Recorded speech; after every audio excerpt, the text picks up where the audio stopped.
My biggest mistake has led to me having the career that I have. I was called in for Chicago PD to do a two-line role. Essentially, the role is like, it wasn't me, it was him. And I come in, and I was nervous, so I did it very quick. And the guy was like, "Yeah, you don't really strike me as a guy that rats out somebody that fast. Why don't you take these 5 pages, go out there, read for this other role of the guy that you were ratting out?" And I went back in there, and I get to page 4, and I forgot to flip the page. And at that point, I'm too far gone to flip the page. I'm supposed to, the guy's like, "Give me his name." And I forgot the guy's name that I was supposed to rat out. And so I'm just sitting there going, and then it came to me.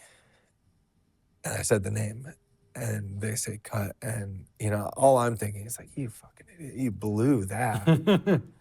And the director goes, "I just loved how you really didn't want to give the guy away."